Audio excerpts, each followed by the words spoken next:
Jeevan Jyoti online classes में मैं Umakant sir आज हिंदी की क्लास लेकर के आपके सामने प्रस्तुत हूं। जैसा कि बच्चों की मांग थी कि हिंदी के मॉडल पेपर को हल करवाया जाए, तो आज हमने हिंदी का एक मॉडल पेपर यहां प्रस्तुत किया है। इस पर थोड़ी हमारी चर्चा होगी और अगर समय रहा तो 30 प्रश्नों पर, समय का कुछ अभाव हुआ या लंबी वीडियो जाती है तो 15 प्रश्नों पर आज हम लोग चर्चा करेंगे। इसके बाद कल बचे प्रश्नों पर बात होगी। शुरुआत करते हैं। देखिए आपके सामने जैसा कि लिखा हुआ है 91 से 99। नीचे दिए गए गद्यांश को पढ़कर पूछे गए प्रश्नों के सबसे उचित उत्तर वाले विकल्प को चुनिए, यानी सबसे शानदार उत्तर जो हो, सबसे उचित जो उत्तर हो उस पर बात करेंगे। तो इसका तरीका क्या होता है गद्यांश का, पहले एक बार सरसरी नजर से आप इसको पढ़ लीजिए, इसके बाद प्रश्नों पर ध्यान दीजिए और प्रश्नों पर ध्यान देते हुए फिर उत्तर छांटने का प्रयास करिए। तो शुरुआत करते हैं। स्थूल एवं बाह्य पदार्थ एवं मानसिक पदार्थों एवं भावों की अपेक्षा अधिक महत्व के विषय नहीं है। जो व्यक्ति रचनात्मक कार्य करने में समर्थ है उसे भौतिक स्थूल लाभ अथवा प्रलोभन ना तो लुभाते हैं और ना ही प्रोत्साहित करते हैं। विश्व में विचारक 10 में से एक ही व्यक्ति होता है, उसमें भौतिक महत्वाकांक्षाएं अत्यल्प होती हैं। पूंजी का रचयिता कार्ल मार्क्स जीवन भर निर्धनता से जूझता रहा। राज्याधिकारियों ने सुकरात को मरवा डाला, पर वह जीवन के अंतिम क्षणों में भी शांत था, क्योंकि वह अपने जीवन के लक्ष्य को भली भांति निर्वाहित कर चुका था। यदि उसे पुरस्कृत किया जाता, प्रतिष्ठा के अंबारों से लाद दिया जाता, परंतु अपना काम ना करने दिया जाता, तो निश्चय ही वह अनुभव करता कि उसे कठोर रूप में दंडित किया गया है। ऐसे अनेक अवसर आते हैं जब हमें बाहरी सुख सुविधाएं आकर्षित करती हैं और वे अच्छे जीवन के लिए अनिवार्य लगने लगती हैं, किंतु महत्वपूर्ण यह है कि क्या हमने जीवन का उद्देश्य प्राप्त कर लिया। यदि इसका उत्तर हाँ है तो बाह्य वस्तुओं का अभाव नहीं खलेगा, और यदि नहीं है तो हमें अपने को भटकने से बचाना होगा और लक्ष्य की ओर बढ़ना होगा। ये था गद्यांश, थोड़ा सा हमने पढ़ करके आपके सामने दिया। अब देखिए हम प्रश्न पर आते हैं। प्रश्न क्या दिया गया है कि मनुष्य को बाहरी सुख क्यों नहीं लुभाते। मनुष्य को बाहरी सुख क्यों नहीं लुभाते। अब इसके उत्तर को देखा जाए, देखिए ऊपर दिया होगा कि मनुष्य को बाहरी सुख क्यों नहीं लुभाते। कहां दिया है, मनुष्य थोड़ा से पढ़ना होगा। स्थूल भावों एवं अपेक्षाओं अधिक को करने में प्रलोभन लुभाते हैं। मनुष्य को बाहरी सुख, देखिए यहां दिया, जब हमें बाहरी सुख सुविधाएं आकर्षित करती हैं तो अनेक अवसर आते हैं जब वे अच्छे जीवन के लिए अनिवार्य लगने लगती हैं। मनुष्य को बाहरी सुख क्यों लुभाते हैं, इसका उत्तर क्या होगा, अच्छे जीवन के लिए। देखिए यहां दिया गया है कि मनुष्य को, यानी हमें बाहरी सुख सुविधाएं आकर्षित करती हैं, वे अच्छे जीवन के लिए अनिवार्य लगने लगती हैं।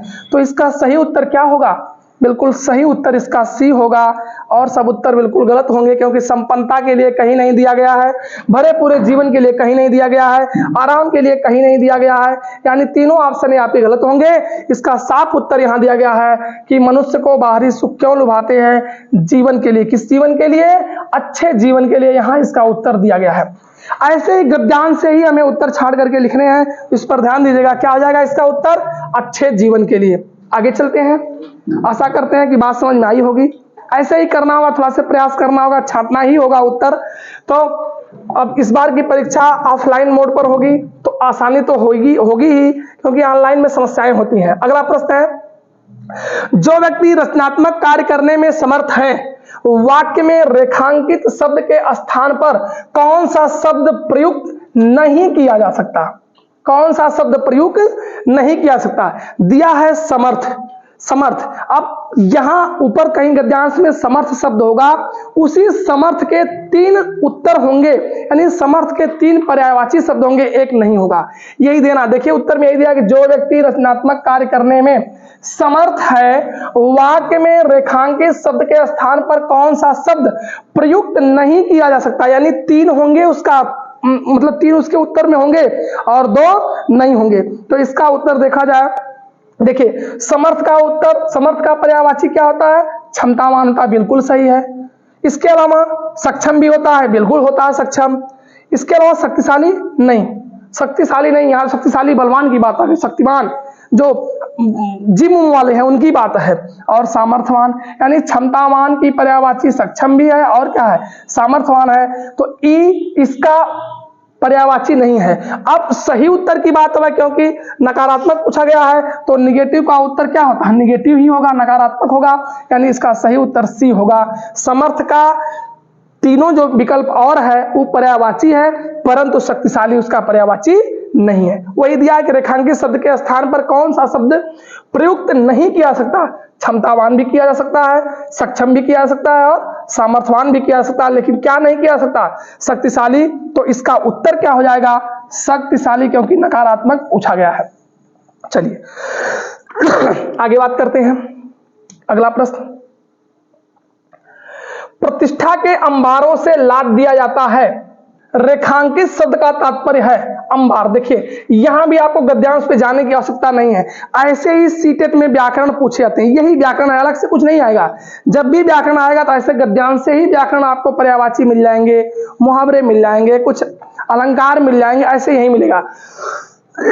तो हम देखते हैं थोड़ा से, प्रतिष्ठा के अंबारों से लाद दिया जाता है, रेखांकित का तात्पर्य है, क्या रेखांकित है यहाँ, अंबार से। अंबार का अर्थ क्या होता है, देखिए पहला ही ऑप्शन मुझे जहां तक लग रहा है सही होगा, फिलहाल देखते हैं तीनों ऑप्शनों पर हम एक बार डिस्कस करते हैं। अंबार का अर्थ ढेर होता है, बिल्कुल होता है।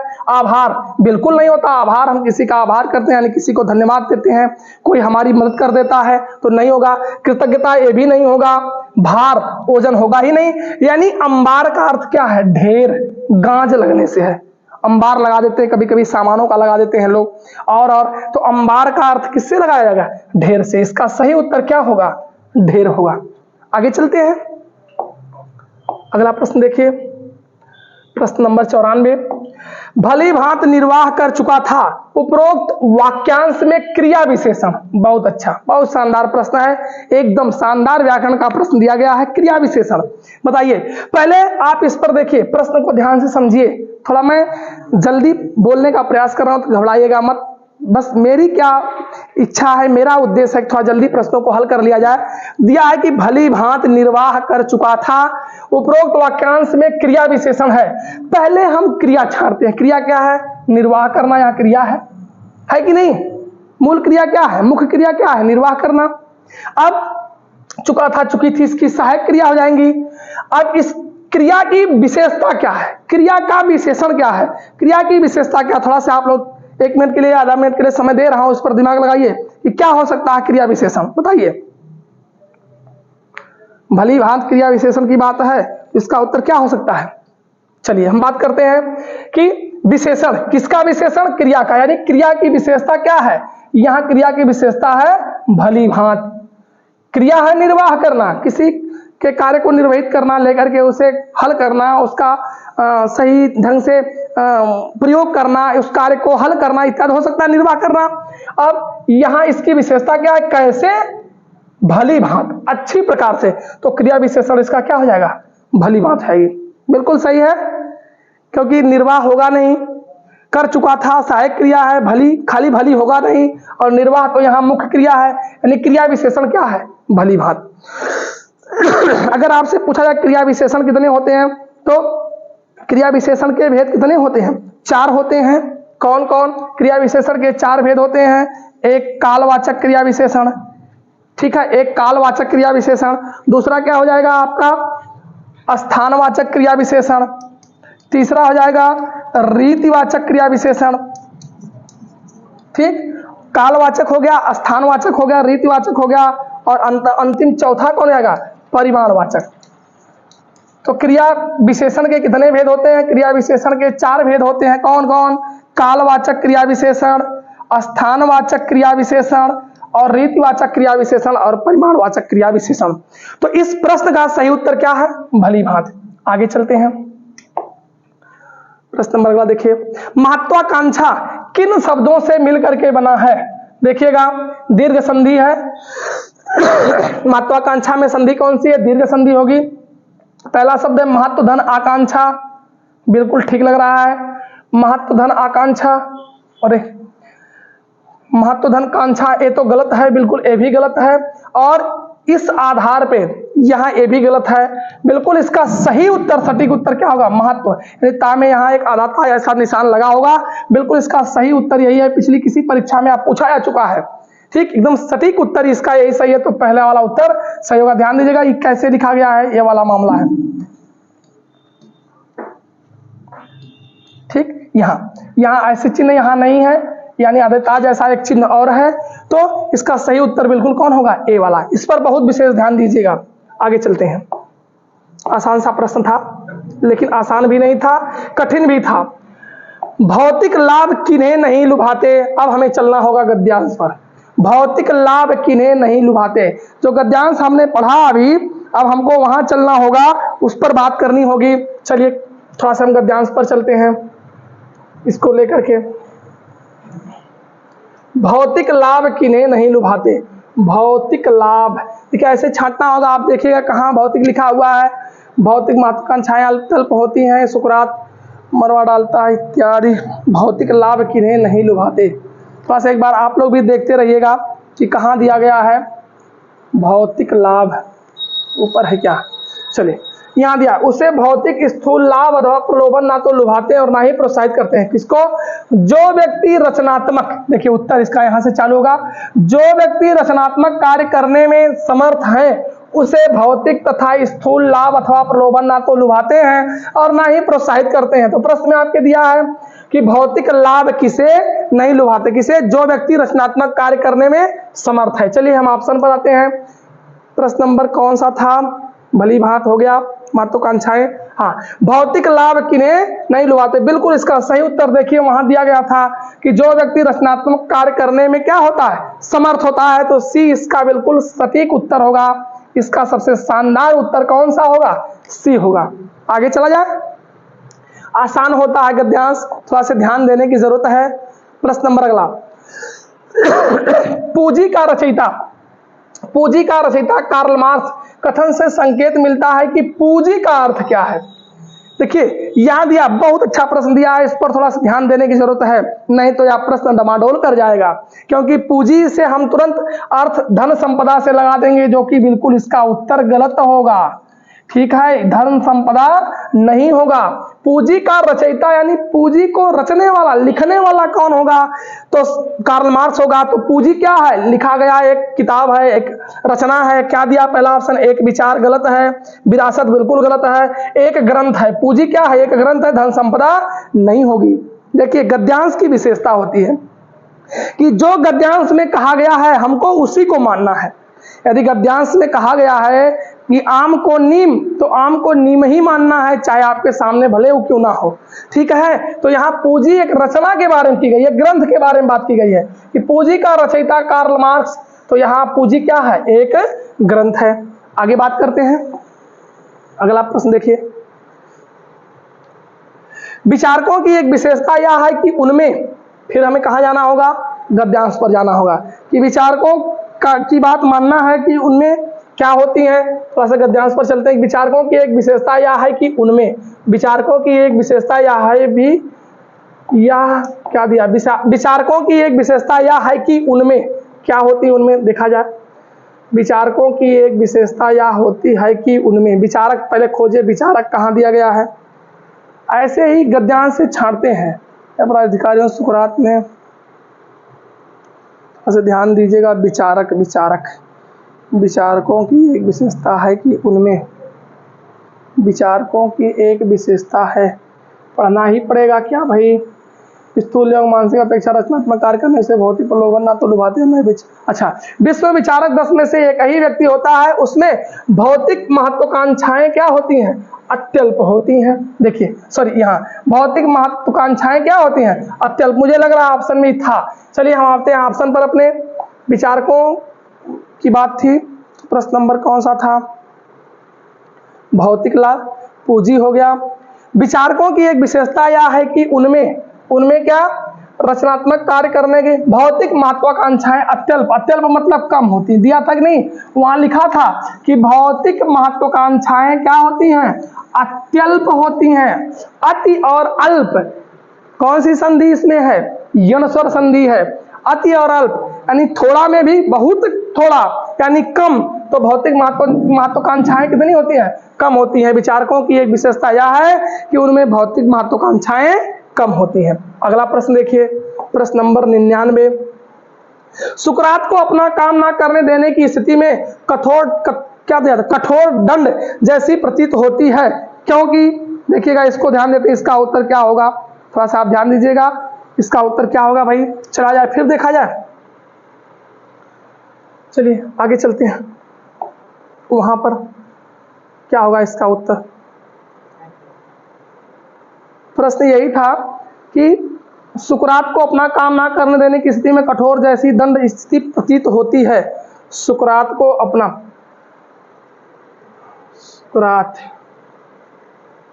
सुकरात उम्र तो अपने जीवन के अंतिम क्षणों में शांत था, वह अपने लक्ष्य को भली भांति निर्धारित कर चुका था, उसे प्रस्तुत किया गया था। सुकरात क्या प्रश्न था, सुकरात को अपना काम ना करने देने की स्थिति क्या थी, उसे अपने थी, सुकरात को काम करने की स्थिति क्या थी। देखिए यहां दिया है, पूंजी का रचयिता कार्ल मार्क्स जीवन भर निर्धनता से जूझता रहा। राज्य अधिकारियों ने सुकरात को मरवा डाला, पर वह जीवन के अंतिम क्षणों में भी शांत था, क्योंकि वह अपने जीवन के लक्ष्य को भली भांति निर्वाहित कर चुका था। तो इसका उत्तर क्या होगा, इसका सही उत्तर होगा, उसे जीवन भर कार्य करने के लिए क्या कर दिया गया था, रोक दिया गया था। बिल्कुल सही उत्तर इसका यही होगा। चलिए हम चलते हैं प्रश्न पर, और प्रश्न पर ध्यान देते हैं। प्रश्न कहाँ है, थोड़ा सी इस तरह समस्याएं होती हैं, ऑनलाइन परीक्षाएं में यही दिक्कतें होती थी। सुकरात, उसे जीवन का उद्देश्य प्राप्त करने में क्या कर दिया गया था, रोक दिया गया था। इसका सही उत्तर क्या होगा, उसे जीवन का उद्देश्य प्राप्त करने से रोक दिया गया था। इसका उत्तर बिल्कुल यही सही होगा। ठीक है, प्रश्न नंबर अगला देखते हैं। 99 हो गया, यानी गद्यांश के प्रश्नों को हमने हल कर लिया। और आगे मुझे लगता है कि पेडागाजी, अच्छा अब पद के प्रश्न हैं। गद्यांश 10 थे और पद कितने हैं, 100 से 5, यानी 105 प्रश्न मिलेंगे 100 से 105 तक, जिनमें से प्रश्नों की संख्या गद्यांश से कितनी होगी, 5 होगी।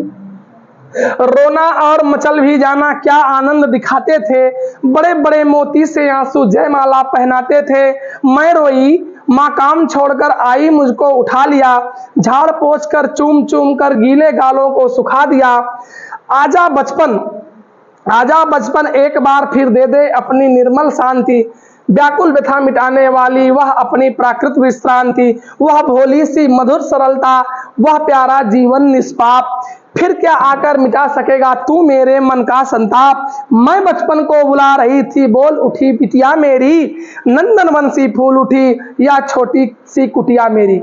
रचना सुभद्रा कुमारी चौहान की, बड़ी शानदार रचना है। तो हम अब बात करते हैं इस पर। पहला प्रश्न है कि बचपन शब्द क्या है, बचपन बताइए, बचपन क्या है, विशेषण है, कोई विशेषता है बचपन में? अरे बचपन की विशेषता होती तब तो विशेषण होता है, इसी विशेषण नहीं होगा। सर्वनाम, क्रिया विशेषण, क्रिया की कोई विशेषता है नहीं है। जब क्रिया की विशेषता भी हमने पिछले में बताया था कि जब कोई काम किया जाए उसको अच्छी तरह से किया जाए, बढ़िया तरह से किया जाए, खराब तरह से किया जाए, उसकी जो विशेषता होगी तब क्रिया विशेषण होता, तो क्रिया विशेषण भी नहीं है। सर्वनाम, सर्वनाम किसे कहते हैं, जो संज्ञा के बदले बोला जाता है। जैसे राम को राम ना कह करके तुम वाह कह दिया जाए, मोहन को मोहन ना करके वाह कह दिया जाए, दिनेश को दिनेश ना कह करके वाह कह दिया जाए, तब तो सर्वनाम होता। किसी नाम के बदले जो बोला जाता, इसका मतलब बचपन साफ साफ क्या है, संज्ञा इस आधार पे भी, और वैसे भी बिल्कुल ध्यान दिया जाए तो बचपन कैसी संज्ञा है, भाववाचक संज्ञा है। कैसी संज्ञा है, भाववाचक, यानी बचपन, लड़कपन, देखिए एक भाव है, हम पढ़ाते हैं बार बार तो बताते हैं भाववाचक संज्ञा, जिसे हम सॉफ्टवेयर कह सकते हैं, जिसे सिर्फ महसूस करते हैं। तो बचपन क्या है, भाववाचक संज्ञा है। थोड़ी संज्ञा की बात कर ले, संज्ञा क्या होता है, संज्ञा के बारे में। तो नाम ही क्या है, संज्ञा है। दुनिया में जितनी भी वस्तुएं हैं जिनके नाम है कोई, वही क्या है, संज्ञा है। और संज्ञा के मुख्यतः 3, कुल कितने भेद होते हैं, 5 भेद होते हैं। कुल कितने होते हैं, 5। एक कौन सी होती है अगर कहा जाए तो,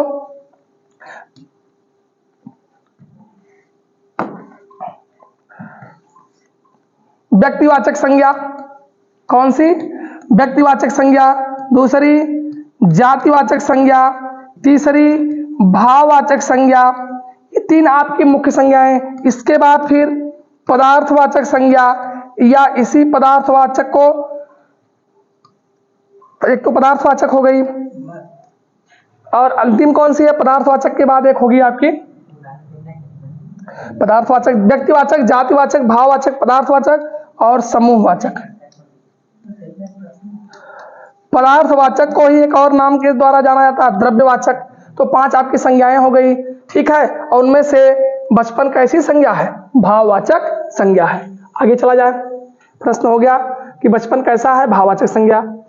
नंदनवंशी फूल उठी यह छोटी सी कुटिया मेरी का भाव है कि कुटिया सुंदर हो गई, कुटिया में आनंद उमड़ आया, कुटिया में शांति छा गई, कुटिया बड़ी हो गई। ये तो दोनों एकदम गलत है, ठीक है। कुटिया सुंदर हो गई ये भी नहीं, बल्कि सबसे सटीक उत्तर है कि कुटिया में यानी घर में क्या आ गया?